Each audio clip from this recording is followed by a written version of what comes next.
But gentlemen, introduce yourself and your companies and what you do so that we can get started and basically talk a little bit about this very exciting space, which is getting crowded really, really fast. So there's a lot of interesting things, and I'm sure the audience is also interested in knowing quite a few things from you about the emerging business models and opportunities.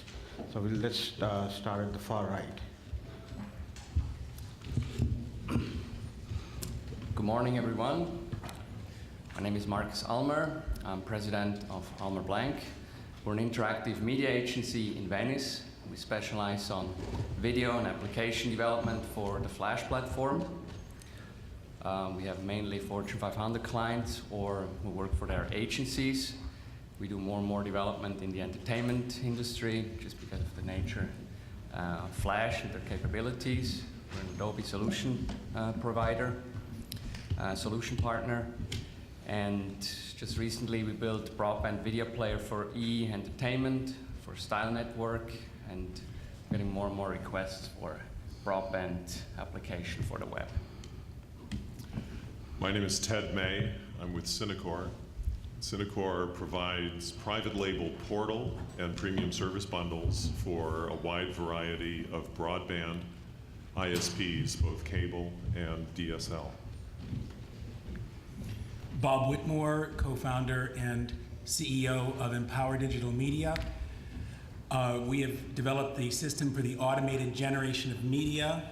Our sense is that the real need, because of the tremendous ocean of media that's now on the internet, is a system that can navigate and in an entertaining television-like way present video. Our first product offering now in version 1.0 is StimTV, and StimTV has two corridors or channels, StimTV Cinema and StimTV Music. We're going to be launching StimTV Shop, StimTV Fashion, and other verticals in the coming calendar quarters.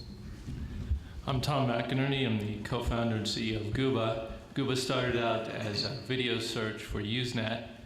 We were founded in 1998, haven't taken outside money, survived the bubble, and are profitable. Currently, we're delivering movies and television from Warner Brothers and Sony. Steve Banfield, General Manager, Senior Vice President, General Manager at Sony Connect. I actually have sort of two hats I wear that relate to the video space. One is on the Sony Connect side, which is an aggregator of digital media content and distributor of digital media content for Sony devices of all companies' content, but also a group that I'm responsible for is called Sony Media Software, which creates all the applications for editing video and creating digital media and digital music for consumers and professionals, for all these folks who are creating all the user-created content that's being uploaded and shared and shipped around the internet. I'm Jeff Carnes. I'm the head of multimedia products for Yahoo, and that includes Yahoo Video, Image, Audio, and podcasting. Excellent introductions out of the way. The big question, and I think it's on the top of the mind of anybody who's interested in online video. The big question is, what are the business models for this space, and which are the ones, in your opinion, are likely to stick? You know, we have around 200 plus companies experimenting with online video space in different capacities as service providers. And so since we have this panel which ranges from a big portal down to people who are doing private label, white label stuff and providing actual technology, let's talk about some of the business models in your, in this panel's opinion, which are likely to stick. And if you could tell me some reasons why they are likely to stick. And why don't we start with you, Jeff, since you seem to have the user base to talk about that. Sure. Well, the business models, and if you think about it from a quantification perspective, so when it comes to video advertising or video subscription, download, direct to own, those models are in the market today and having varying degrees of success. I think the question is also, well, I have the model, and let's take video advertising. So last year, television advertising was about 70 billion or so. Search advertising was about 15 billion, and video advertising in the US was about 300 million. And that growing about 35% a year. Subscriptions were still a little bit higher, about 400 million, but growing slower. I think if folks remember the late 90s, advertising was coming online, and a lot of folks were moving in that direction, and then folks moved back into the subscription model. Reels certainly moved in that direction as well. Now the pendulum seems to be coming back to the advertising space, and certainly Yahoo has a lot of expertise in that model. But it really is about the content. So for most of the video advertising market today, most of the ad dollars are being generated by the quote kind of major content providers. So the folks that are putting out, from the major studios, the major broadcasters, putting out the content. A lot of folks starting to experiment as audience share is shifting from that category of content down all the way down to user-generated content. The question is, well, can the advertising dollar, can the brand come down in that respect as well? So I think for right now, all of the models, including the download to own, are also in play, and many companies are experimenting. But what we're seeing still from a kind of pure dollar perspective, that the advertising market and subscription market seem to be, at least today, the front runners. Since we have STEM and Gooba here, maybe you guys can talk about advertising and the download model and see which one, in your opinion, has more legs going forward. Sure. I mean, so we're now offering movies and television programming, and you can basically rent it or you can download it and own it. It's doing pretty well, but it's not exploding for us, honestly. So my feeling is there's a certain barrier to get people to pull out their credit card and type in their credit card information and address. So we're also going to be experimenting with an ad model and just basically run the two next to each other and see what does better. But we get advertisers approaching us all the time. There's really not enough inventory online now for a good quality targeted audience. So we're pretty optimistic about running content for free with interstitial ads or pre-roll or post-roll ads, because I think you just end up getting more people looking at this stuff, and you just get more attention. Our sense is that the advertising model is going to be the best model. Obviously, we also believe in direct marketing of products. We believe that the internet will become and is becoming the primary venue for direct marketing of products.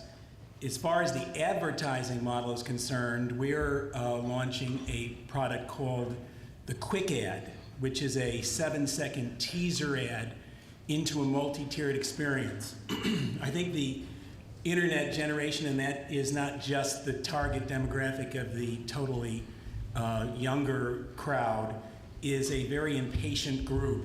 And my belief is that if you do a pre-roll ad, you're very likely to lose your audience immediately.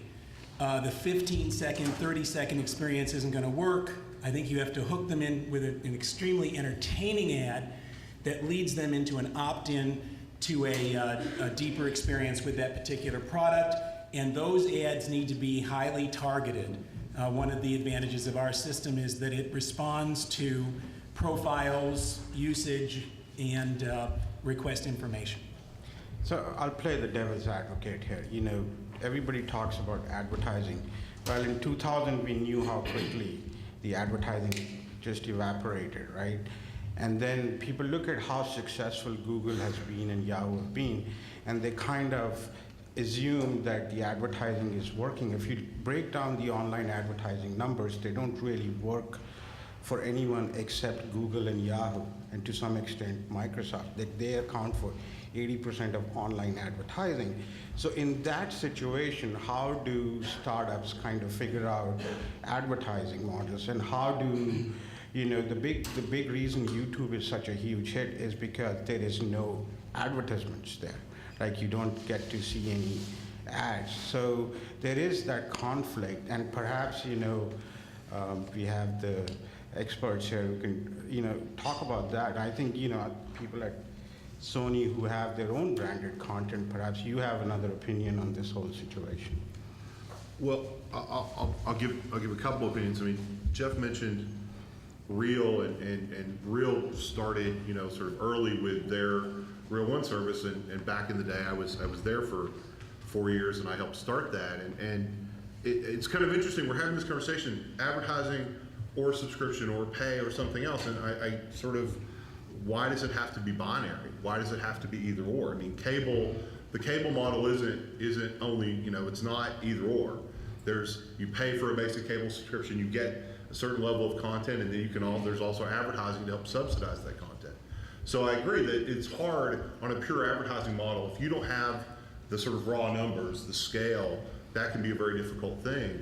But I think there are opportunities as you, create the right opportunities, whether it's getting to the right devices or whether it's getting just to the PC. If you can target it in the right way, I think there's some interesting opportunities. And I think for the right kinds of content, people have shown they will pull out their credit card and they will do it. And if there's ways to blend that model so that the advertising can help make it so that you're not having to pay $19.95 or $15.95 or whatever the price point is a month or per instance to get access to something, if there's some way to allow advertising to cut that cost, I think people are somewhat tolerant to that, and that's a learned behavior over, I don't know, last 40 or 50 years of television. So I think they've kind of gotten okay with that. So from a Sony perspective, in terms of our own content, I'm not part of the content companies per se, so I'll just say this. I mean, as a content company, Sony's going to go out and license its content to pretty much everybody, and from a content perspective, whether it's video or audio, they're somewhat ambivalent as to which business models are going to make it. They're going to license content to Thomas at Guba, and they're going to license content to MovieLink or Cinema Now or whoever else it is on the video side, and let you guys figure it out. I mean, that's what the business they're in. They'll license content to me. From a Sony content perspective, I don't know that there's a strong opinion one way or the other. I think from a devices or services standpoint, I think clearly we're trying to look at how do we create and blend this model in a way that simplifies it for the user and doesn't make them make a real hardcore binary choice. I know you've been dying to say something there. I think it's true that it's going to be not an either-or situation, but it's going to be a combination of all the different models out there. And I think the conventional wisdom is that it is all about the content, and that's driven by the content. But I question that and think that an equally important question is the value of service and providing service to the consumer. That there is an extraordinary amount of content available on the web today, both free and premium, legal and not legal. And how we rationalize that for the consumer is really still the open question. And I think there are a lot of different both service providers in the web industry who are looking at different models to cut and parse that content and purvey it to the consumer. And then you have the traditional mainline content producers who are looking to extend the value of the content that they are currently producing for perhaps other media like television, and saying how do I move that over to the web. So I think it is really going to be a combination of all of those. In the consumer's mind, historically the only content, video content, that the consumer has really shown a propensity to pay extra for is early window uncensored movies early on in the cable industry, live sporting events, and adult content. And you can argue that all three of those are really just different facets of the same thing. That people's interests are really currently conditioned to say most video content is advertising supported or just available, and then there are certain things that I will pay extra for. And what they will pay extra for, in addition to those three things that I just mentioned, is service, a value-added service layer on top of that makes it easy to access, easy to find, easy to consume, that finds for me the, what I call the water cooler video, which is the video that everyone's talking about that's available on the web, but nobody really knows where it came from or what it's called or how to find it. And so where do I go to find that, even though it's available in perhaps 5 or 15 different locations, if you know where to look and how to look. But different content will find its value, whether that's advertising supported or whether it's premium subscription supported, or whether it's a la carte, in subscription form, or whether it's purchased a la carte. From a tool perspective, like, discovery, he talks about discovery of content. Like, tell us a little bit about, like, what really needs to happen for this discovery process of video content on the web to really get big. I mean, that's clearly a big challenge. The reason YouTube works is because it's easy to find stuff on it versus some of the other sites. I mean, that's one of the things. What do you think? I would say, yeah, that's a big challenge right now, but I think it's also a great opportunity with search technology improving. I think search is going to be an important part. Targeting is going to be an important part, and with the newest technology, we will have data available. So I think there is really a big opportunity on ad-supported content that we can create our custom program.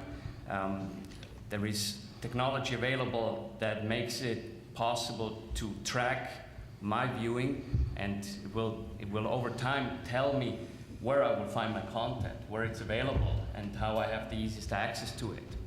And I think that's why I feel very strong that the biggest opportunities is in ad-supported content, just because of the technology, the possibilities in technology to provide a real rich user experience combined with advertising. And if it's done right, we will be able to basically have the advertising being the content.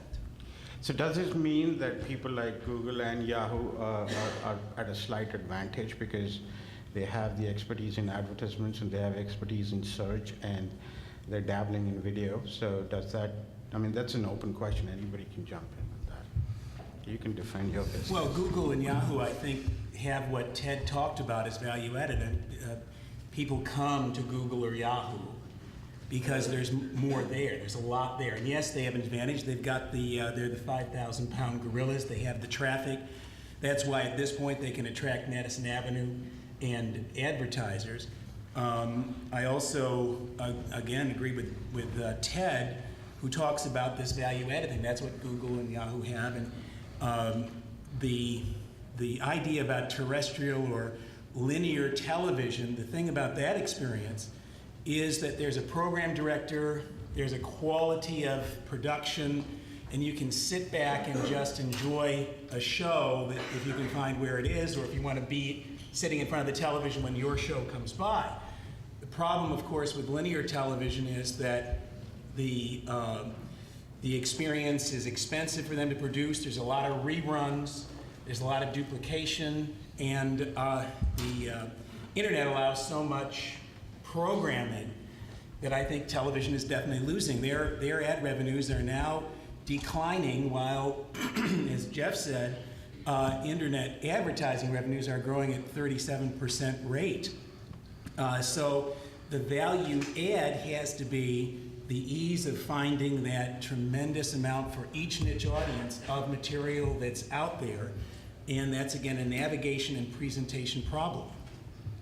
But see, again, when we had the music business, right, like the big problem was finding the good music till iTunes Store came along. And, I mean, they did a pretty good job of the discovery of music, right? So does that put them at an advantage right now, given their historical success in the iTunes? But I mean, I think music and video are different enough just from and I'm sure Jeff can talk to this more from a search perspective.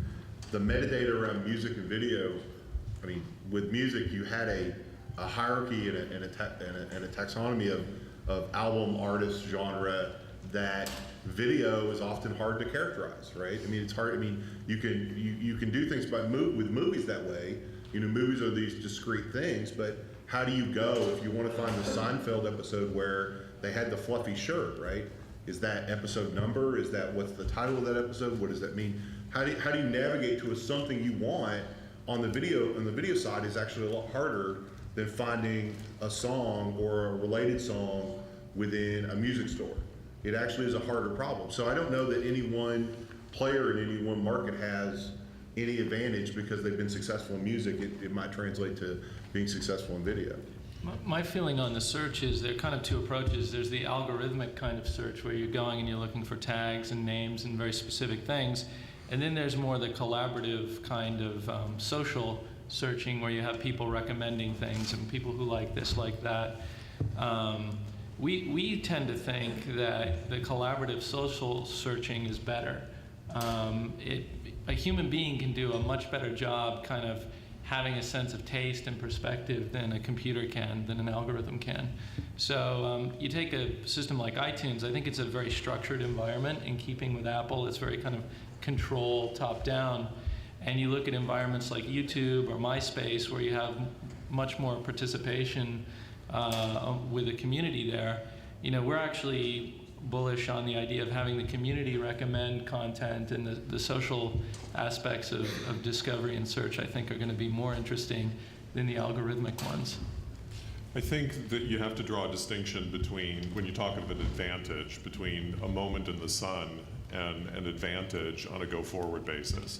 And I do think Yahoo and others are enjoying a moment in the sun right now in terms of they have the eyeballs, they have the brand, they have the clean, clean, well-lighted place, as their homepage. But the consumer behavior will get out in front of that as new technology enables better sharing, better social networking, better ability to search. And then there will be a lag, and it will take longer for the advertising business to catch up to that.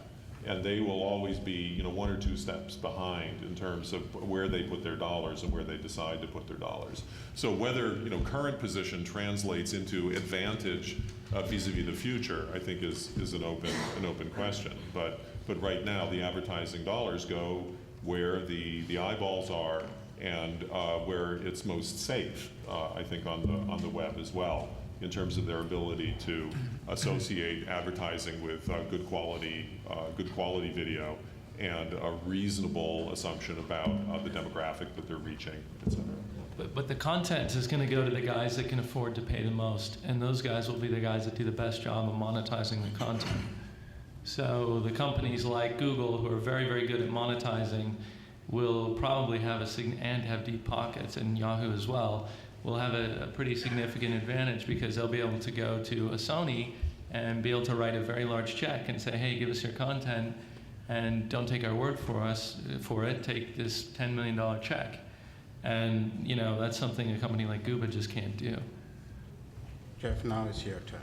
I've been listening to all of this, yes, about how we have a moment in the sun right now, and how that's always been the case. I mean, there are certain small companies also having a moment in the sun right now as well. So I think it definitely trickles down and depends on how you define moment in the sun.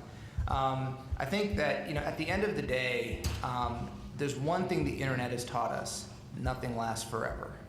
So whoever is number one today, that does not guarantee you're number one tomorrow. The internet moves extremely quickly, technologies move extremely quickly, people move extremely quickly. We are no longer just in a US world, we're in a global world. Broadband in Korea, for instance, they never had a legacy dial-up infrastructure. They just went straight to broadband, over 80% penetration today. While US just last year, end of last year, we crossed over more broadband subscribers now than dial-up subscribers. So I think that you always have to be on your toes. You always have to be looking forward.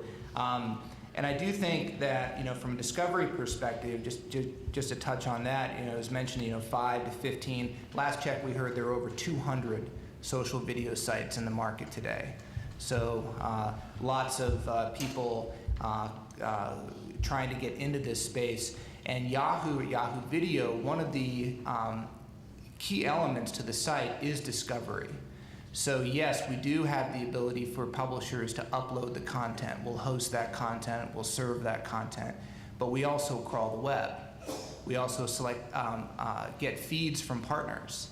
So we do drive traffic back to third-party sites as well. So we've got the largest index of web video in the market today, and that is a key element for discovery because, as you mentioned, I don't know what site to go to, but if you come to Yahoo Video, we have that content, whether it is hosted on our service or whether it's hosted on somebody else's service, because we firmly believe in the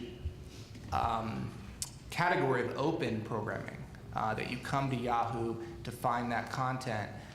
The second was about kind of structured versus unstructured data, and I absolutely agree that it is a combination of the human and the machine. And I think at Yahoo, whether it's been Yahoo Answers, whether it's been Flickr, and we're starting to do more and more of it with Yahoo Video, the ability to take the structured data that has traditionally come from whether you've submitted a media RSS feed, whether you're a large content provider that has a taxonomy, and remember, these large content providers especially have been digitizing content for the past 10 or 15 years. Librarians at the company spending lots and lots of time internally describing taxonomies, working through their organizations, how do we describe this content, because it's not just a problem to get the content to the consumer, it's also a problem to get their content spread internally for production and post-production purposes and archiving purposes. So you've got a lot of structured data coming into the market, and we do a great job of indexing that, making that searchable. But as the content source moves down from the major content providers down into the independent film producers, down into the users and semi-professionals and video entrepreneurs or video amateurs, it becomes more and more important that if they're not going to describe their video in the best way, but the community does, so whether it's a tag, a rating, a review, a comment, something along those lines, and the ability for a search engine and technology to take that information, combine it with the structured information and produce the most relevant results to the users, that I absolutely agree is something to go for.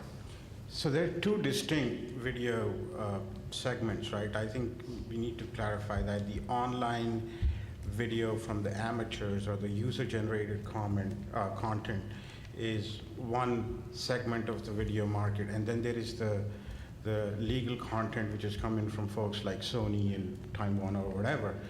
So Tom, what you're saying is that people who like Google and Yahoo will be very successful in selling or monetizing the legal, more formal content. But what about the user-generated content? I mean, if I create a video and let's say YouTube or whosoever decides to put an ad in front of it, I'm going to be a little pissed because it's my video. Just because you're giving me 20 megs of storage space doesn't entitle you to make money off it. So tell us, run us through that business model. How does it work out? How do you share the bounty with the guys who are actually doing the hard work? I mean, the distribution channel seems pretty clear that you can create a site and you can monetize through advertising. How do you make money? If you're the user, I'm creating videos, I'm spending 2 months creating a funny film, and at the end of the day, I got nothing, and you got everything. So what happens in that situation? Yeah, I mean, I think you're already seeing that. I mean, Gooba runs an affiliate program where actually we pay the user for sending us signups. Rever is doing this. I heard rumors that Google's going to do this. So I think actually the consumer will become enfranchised and they'll start to get paid. It slightly makes me nervous. It kind of reminds me of the old bubble where you had companies paying $100, $200, $300 to acquire a consumer, and they could never ever recoup that. So there's a danger that it can go too far. But I think that, and there's also a danger of copyright. If a user uploads a South Park and they're based in Bulgaria and you're sending them checks, you've got to have controls and technologies and things that prevent fraud. But yeah, I think the consumer will be able to use this as an opportunity and get paid, and that's when it gets interesting. Having come from the film production business as a film producer, working with the major studios, I think that the young content producer should get friendly with the idea that often you don't make any money. And it's that moment in the sun thing. And you know, we have a very strong independent band segment. We deal with all the independent, virtually all the independent record companies, and we also let artists upload their songs. And in that case, they're allowed then, where they have to link up to sell that, and we get an affiliate fee for selling their music. So they've got a product to sell, we help them sell it. So that's partly the answer, I think, and that is moving product for these young artists and giving them that opportunity. But also the exposure builds their audiences, and they might get more people at their band concerts, and they start building a name for themselves. It's the moment in the sun thing. That's just hippie talk. I'm sorry. You know, it's like people, look, if I'm writing content and you're ripping it off, doesn't matter. Even if it's a stupid video of my dog, I don't want you making money from it. That's not how America works, right? In that instance, don't upload it. We don't search and get the content off the internet. They volunteer to put it on the network. They don't want it to be used, they don't. If they don't have product to sell and the material doesn't get people to buy it. But I can tell you, as a guy who's a professional in the entertainment business, it's not a career, it is a kind of a hobby. It's a higher calling. Don't expect to make money. Believe me, at age 40, it's not a calling. It used to be a higher calling. It's not anymore. You know, just saying, you know, I think just Rolling Stones doing those concerts at age 70, that's not calling, that's called practical money reality, but that's a whole digression from the issue. But the role, I mean, I think what we're all trying to say is, the first, if you want to be in the business of making video or music or whatever, you want to create content and get paid for it. The reality is, in the beginning, it's hard to. It's hard to get paid for the first thing you write. It's hard to get paid for the first thing you shoot, because often it sucks. I mean, come on, it's, you know, it's only through practice and getting better that people recognize the talent, and you hone the talent over time. You know, often the guys who put up the first viral video, they don't get paid for it. And then people go, wait, these guys are really funny. And then suddenly they've got production deals, or they've got opportunities to get paid to keep recreating and keep leveraging that creativity. So on that standpoint, if somebody wants to get in the business of content creation, the tools are out there, but you end up, in the beginning, you have to sort of put yourself out there and find a way to get noticed, and that's what a lot of these sites let you do. From a, you know, if you're, to your point, if you're creating a video of your dog and you upload it, and you know, it's just sort of something you wanted to share with your friends, and somebody puts an interstitial in front of it, you know, are you really mad if you got to upload the video for free and you got to share it with everybody? Maybe you are, maybe you aren't, I don't know. But No, I'm saying if you sell an ad against it, like, you know, if you sign up for any of these online video sites, nobody tells you that they're gonna sell ads against the content you're uploading. They don't make it very clear. Like, it's written in the, you know, the fine print, which nobody reads, right? It's like almost, so why aren't they saying those things? I mean, But that's you know, it's a valid point. I mean, but that's in general, we've all got to make sure that the terms of service, as we're putting out services for people, it's a problem that not a problem, it's an issue that all of us who are doing consumer-facing services have to deal with, where we have to make sure that when we present something to the user, if we want to change those terms of service, or we want to start doing something new, we go back to them and say, hey, here's what we're doing new, are you okay with this?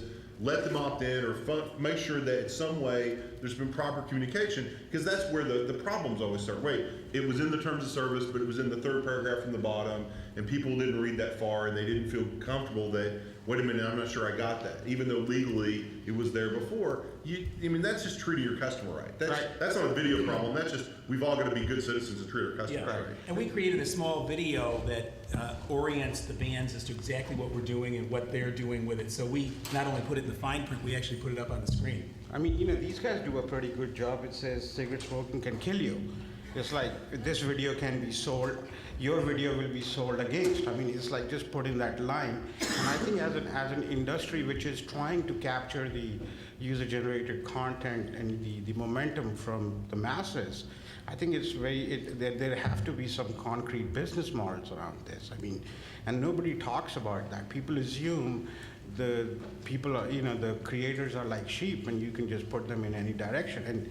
And that's a valid argument, because every time I was talking to the folks from Jib Jab, who basically had about 5 million impressions of the Jib Jab video. I mean, in CNN terms, that could have meant like close to $4 million in their pocket. And there's a lot of people who made money off that video, including, some of the video sites. So they didn't get anything. So that's the thing. Even if you have a hit, you can't make money off it, and that's one of the problems. It's really early when it comes to the intellectual property, though, because if you look at YouTube or Meta Cafe, they've got loads of copyrighted stuff. If you type South Park, it's there. So number one, the studios have the chops to go after these guys, and also a lot of the user-generated content has soundtracks that are things like the Rolling Stones. So you're going to see probably the RIAA and the MPAA get involved at some point as well. But it would be a little bit preposterous for consumers to be too upset about their content being stolen when, for the longest time, they've been downloading, movies and things from BitTorrent, right? So that's what's sticking it to the man, when you're the man, it hurts. I think we all need to have a certain sense of humor here, because, the intellectual property laws are very, very strict historically, and I think that for the industry to move forward, and I've been impressed that they haven't gone off, the MPA hasn't gone off and started shutting down these sites, but it's still very early on that. Jeff, you have anything to add here? I think Well, I do. So, I do think it's about incentive, and I think also it's about kind of again, the content, what you're trying to do. So whether I'm just using the internet for vanity purposes, discovery purposes, exposure purposes, or I am trying to build a business or build a practice out of the content for the internet. And I think, again, early on, you're going to see experimentation on both sides, and maybe that happens once or twice. But then I think it's up to folks like us and folks sitting at this table who are dealing with the content publishers to say, what is that next step? How do you want to, what is your next incentive? What are you really trying to do? And I think once you get to that level of discussion, I think you can come to, again, a sense of humor, but I think you can also come to a real business plan. I'm just sticking up for the little guys here, so don't get me wrong, I'm all about making money. So I think at this point, Did you really compare cigarette smoking to the online video space? Sure, why not? If only you guys could be that profitable. Now, that would be nice. I think the cigarette, tobacco sellers are the most efficient capitalist, experiment, right? Like they get you hooked, they let you make, they sell you, they overtax you, and they still make ton of money. Like every business should strive for that. Like Microsoft had that for a while there. But I think we should open the discussion to questions from the audience. I think a lot of people have, I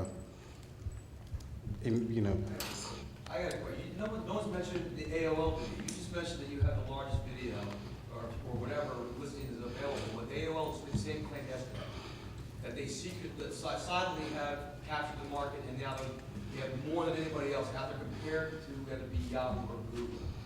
And I just, curious, no one's mentioning them, but they just launched AOL Video, and they're still AOL. What's the panel's opinion of that?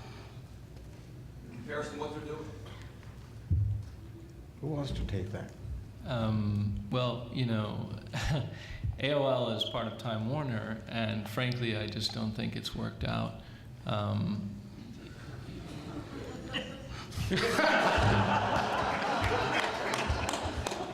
Hey, my options, Don't quote I me on agree that. with Tom. I just left Time Warner, so AOL is and Time Warner, same companies, you can't really say that. But, I agree with you. I think they have one of the better search technologies. They have a lot of video, but can they actually make something out of it? It remains to be seen. Their track record is not very inspiring, And that's just my opinion, as an ex-employee.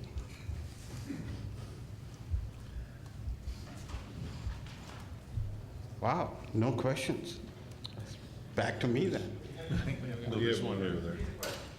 Brian Rubin, Forward TV. I have a question for Jeff. A lot of new vertical media providers that are delivering new forms of content can be both collaborators with the likes of Yahoo and Google or competitors. So as new forms of media content in the video space emerge, how do you look at the difference between those two possible categories of collaborator and competitor? And is that an issue? So right now, it hasn't really been an issue for us. I think that, back to my earlier point about leveraging our platform for distribution is a powerful mechanism for the content creators and the collaborators. So whether you are uploading your content to us or we engage in a feed relationship, I think that our mission is to provide open programming to the users and provide a platform for the publishers to be discovered, whether those publishers are hosted on our platform or not. As a follow-up to the AOL question and that question, one of the things, and I was reading this article in Ad Age last night about Comcast trying to build like this video aggregation portal. I mean, how much of a chance do they really have in this space? And I'm talking about Comcast, Cox, Cablevision. What are the cable guys or the phone company guys? What actually are their chances in this market of like becoming big players? I think it's good, but they have a lot of work to do, and they bring a certain legacy perspective to it. I think they think of themselves as television companies and television, ergo video providers, and they think of ways to extend what they're doing on the cable television side of the house into the online world. But they tend to think in terms of the same brands, the same kinds of content. And I think they look sort of enviously at YouTube and iFilm and other web video providers out there, Yahoo and others, but they're a little bit mystified by it because it's a little bit beyond their control. It's a little bit unfamiliar. There are no standards for the type of programming that's run in there or what you might find if you dig down deep enough. So I think it's definitely a direction they're going to go in because they feel a certain right of eminent domain in that space, that we are a place that consumers look for video content. And I think they'll move deliberately and cautiously into it. If you look at the Fan right now, and up until now on Comcast, it's been mostly repurposed television product with a smattering of sort of beyond TV product. They haven't really, dived into the pool yet of user-generated and more edge content that you find out on the web. But I think they will find a way to do that. All of our affiliate, over 25 affiliate customers are interested in doing that. So. I just wanted to mention one thing that was not touched yet is the actual user experience when you watch the video. I think that also will have a big influence who will be the winner in the future. Because with the internet, we can change channel very quickly. We can just go from Yahoo to Google or to YouTube instantly. I think that's a part that needs to be considered too when you look at upcoming companies that you mentioned, if they have a chance or if they're not going to have a chance. If they can provide a really good user experience that people enjoy watching, that comes close to a TV experience, then I think there's a huge opportunity for companies that just come out the door now. Well, they're also ideally positioned to bridge television, PC, and the mobile player, whether that's cell phone or video iPod. And finding that sweet spot in the nexus between those, three different platforms for them is going to be, the privileged position that they want to be in, and discover how to get there. What about the mobile, marketplace also? There's a lot of people trying to push the idea of, video on your mobile phones. Do you think it's actually a viable opportunity, or is it just like a popular thing to say? I think television, the word tele is, the first use of the word television was in 1906, about 20 years before BBC had a broadcast capability. And from the Greek, tele means from a remote distance. So any monitor that gets content remotely is really television. So whether it's a handheld or a PDF, it's just the consumer's choice of monitor. So eventually, I think the idea of television, you won't probably have a term IPTV. It's all just going to be called television. And so I don't think it matters ultimately. It's apparently working for porn a little bit in Europe, and so that's a good indicator that eventually there's a market, right?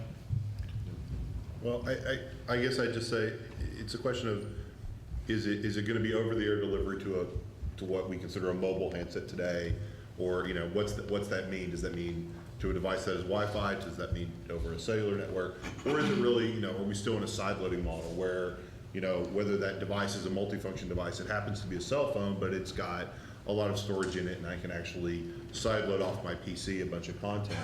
I don't know which of those is going to take off. I think right now in the U.S. you're seeing a lot more because of the networks and the kinds of devices. I think you see people wanting to sideload content onto devices a lot more.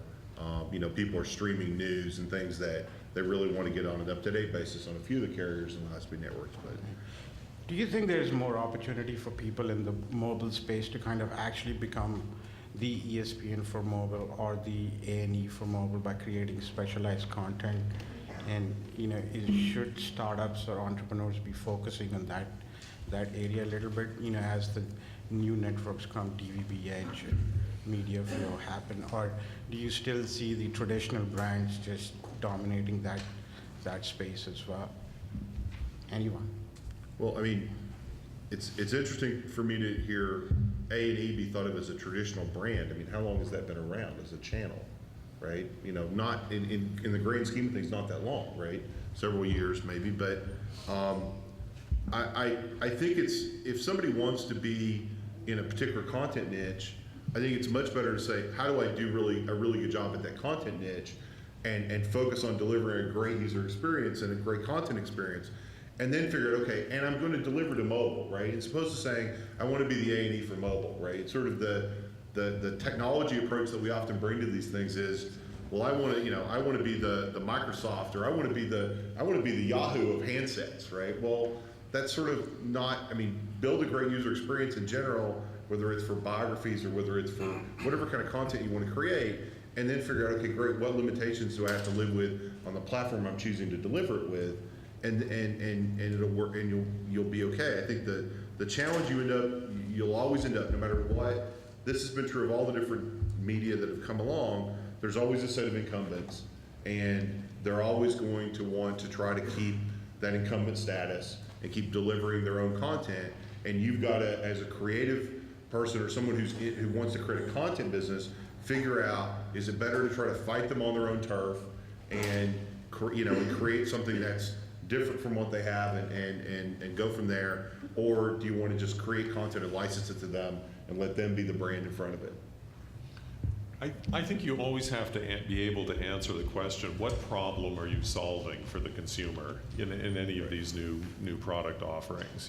What is it that is going to really drive them to do this on a regular basis? And so, one question I would just ask this group is, how many people in this audience purchase video programming at $1.99, a pop, whether it's a network television program or and download it to their mobile device, and have done that more than once or twice to justify the purchase of their iPod? Meaning, how many people do this in this room, which I would think we all characterize ourselves as early adopters and early users, actually do that on a daily basis, weekly basis, monthly basis? Show of hands. Okay, 1, 2, 3, 4, five people.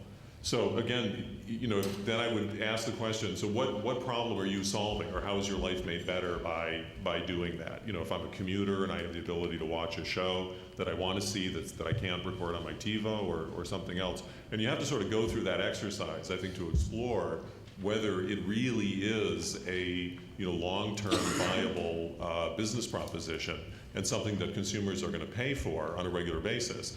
Or is it something that's where the business is right now, but will migrate over more to a subscription type model Whereas you don't want to spend $1.99, you know, for each one of these products on an ongoing basis, but you wouldn't mind paying $4.99 a month or $6.95 a month or something like that to have the ability to do that on a convenience basis when you want to do it and when you have it, and that maybe over time that's where it will gravitate.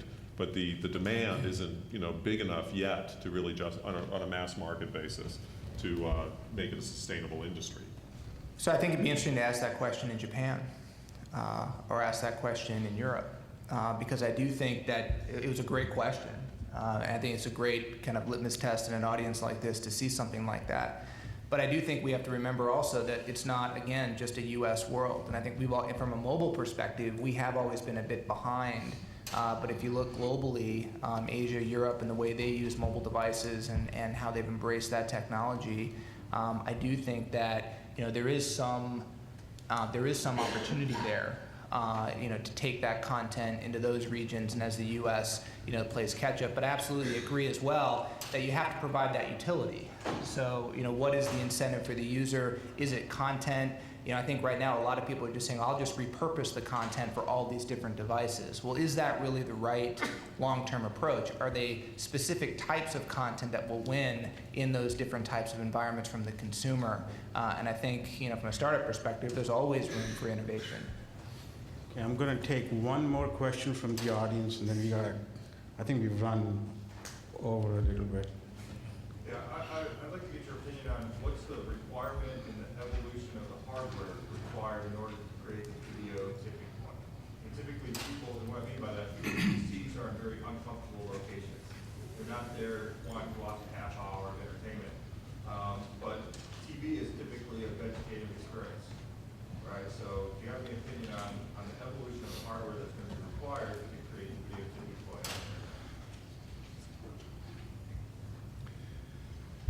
Well, our company is creating a device, I don't know whether this is directly to your question, to be able to assist content owners, and both at the proletarian level that you're interested in and the higher level content producers, to prepare their video and tag it and cut it in such a way as to be able to have that navigational preview and presentation capability.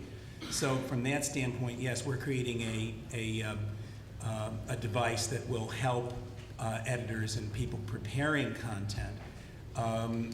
Just to Ohm's question too about the new content producers, different new technologies have often created new opportunities for content providers. When cable came along, it kind of spawned MTV and other types of new media, and I do think there's an opportunity for content providers to create for the mobile limitations, if you will, or opportunities of different kind of production. So also there on the software side. So as somebody who tests a lot of these, a lot of the gear which is out there, the video, I think there are two limitations right now. One is the battery life is limited to about 4 hours, unless it improves to about 10 to 15 hours at the very least on dedicated video watching devices. The tipping point is not going to happen, and the screen, so the screen sizes is still very limiting. I mean, if you try to watch a video on a video iPod, and if you're anywhere above age 30, you know you're having a bit of trouble watching videos. I think we're about 18 months from seeing the first slew of devices which come out and actually have an impact. Some of the products from Qualcomm and Nokia I've seen, I mean, they're again 12 to 18 months out. So those will be the devices which and they have like hard drives built in, have 20-hour battery life. So that's where the market is going. But thank you, panel, for your insights, your comments, and once again, apologies for being late, and take care.